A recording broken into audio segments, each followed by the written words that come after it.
that all behind us, yeah? Here we go.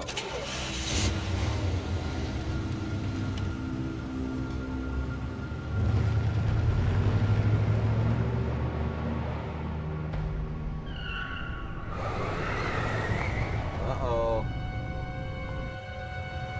I thought you said we were taking a drive. Yeah.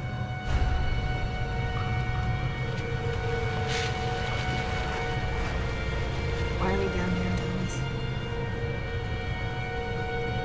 Tom.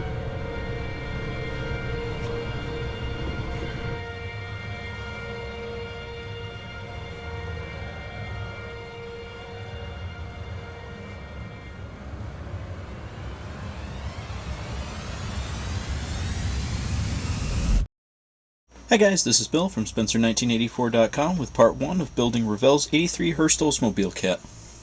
I'll be building this as the car that was used in the movie P2, which was a surprisingly not too bad movie. When I first saw the trailer for it, I was expecting typical B-movie schlock, horrible plot, horrible acting, so on and so forth, but it actually turned out to be not too bad. Had Scarlett from G.I. Joe, Blackheart from Ghost Rider, and especially cool for me was an Oldsmobile G-body. Since that wasn't the Hurst, I will have to be doing some work converting this back to a stock Cutlass. And the biggest thing is going to be a hood, which, fortunately, I already have. I had bought this a while ago as part of a trans kit to convert the Buick Grand National into an Olds Cutlass, and it actually fits this pretty well. It's not an exact match, it will have to have a little bit of trimming, but not too bad. And I also made a couple of other modifications. The first is the front suspension here. This was the original sway bar, but it's this monstrous rectangular thing. So I cut that out, and I made a new one out of rod stock. That looks a lot better, a lot more accurate. I also started some work on the chassis. Sanded off everything that was on the fuel tank, and had to do a little patch there on the chassis where there was a pinhole. Now this is ready for paint. And here it is with the base painting done. I shot everything with some Testors flat black, and then went back and painted the tank with Tamiya flat aluminum. And I really like the look of that one. I've used it a couple of times, and it's got just a little bit of texture to it.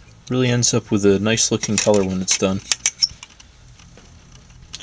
I also did the assembly and painting on the engine. The block is done in the same Testors flat black, but the transmission I did in Testors flat aluminum, so just a little bit different color, a little bit of contrast underneath the car. Front and rear suspensions are in the paint booth. Once those are dry, I'll get those installed, and then give everything a shot of dull coat and some weathering. Because even though this was a fairly clean car in the movie, it was something that the guy was willing to drive out into a New York Christmas Eve, so it should definitely have at least some surface rust on the chassis. So check back next week to see the progress there, and I'll also be doing some work on the body and interior. Thanks for watching.